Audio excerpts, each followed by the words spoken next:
Привет, Татьяна. Привет, Саш. Привет из Новой Зеландии. Ну, я поняла, что из Новой Зеландии.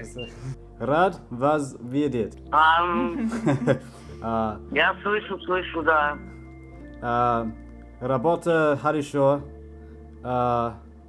Привет из моей семьи. Хорошо. И ты им также передавай. And you.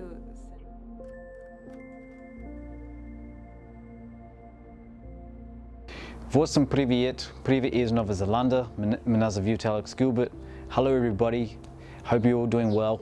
Thank you very much for checking out my videos, checking out my channel, subscribing to my channel and learning about my story and learning about my life. Thank you to those people around the world who have helped me organize some gifts and some supplies for my orphanage in Russia. Now you can check out the page below in the description about what I'm doing and how you can help out. I set up a GoFundMe page. This is just to help with postage, or maybe I could go over there and deliver the gifts over there to the orphanage. It's a little project I'm working on at the moment. But I'd like to talk today about a question that a lot of people ask me. Is Russian my first language, or is English my first language? Now I came here when I was 2 years old to New Zealand, and I don't remember anything of Russia. I lost all of that.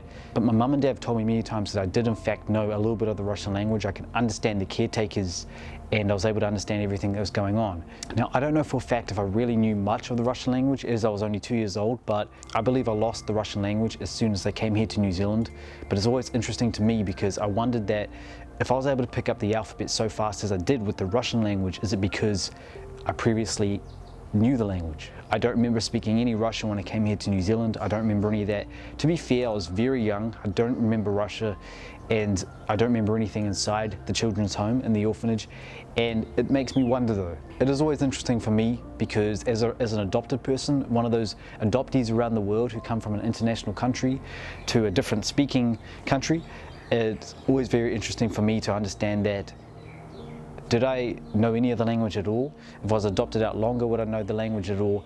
Or what would my circumstance be like? Would I have an accent? I don't even know exactly what my accent is. A lot of people don't really know what it is. I don't even know what it is. I'll tell you a reason why my accent isn't a strong New Zealand accent. Now I was growing up in Whangarei, up north in Whangarei, and my dad's grandmother and grandmother's family come from Yugoslavia, and my mum, her family, generations on, come from Scotland. Now I don't know if that affects anything. My mum and dad do have Kiwi accents, but they're not as strong as a really strong New Zealand accent. So maybe I just grew up around listening to different types of accents. I don't know.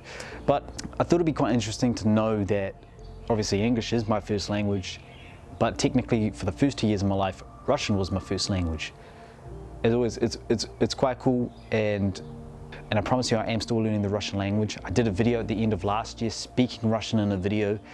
I said thank you, I talked about my Russian trip, and I made a video dedicating to those who helped me with my trip in Russia last year. So I'm going to try and do that again.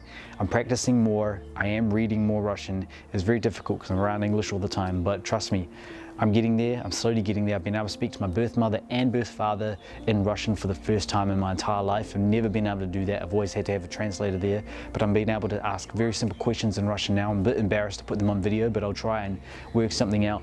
But it's really cool for me to learn that and just try and learn more and more. Maybe it was easy for me to pick up the alphabet because I did know a little bit in the orphanage. I don't know. But it's really cool. So thank you very much for watching one of my videos, and thank you very much for tuning into my channel. Please subscribe if you haven't subscribed yet. I've got more topics, more stories to come, and I really appreciate you all following my projects and following my channel. So you can check me out on Instagram as well, and I'm also on Facebook. So thank you very much, and I'll see you next time. Пока-пока, до свидания, спасибо большое. Until next time, thank you very much. Доброе утро. If it's good morning to you.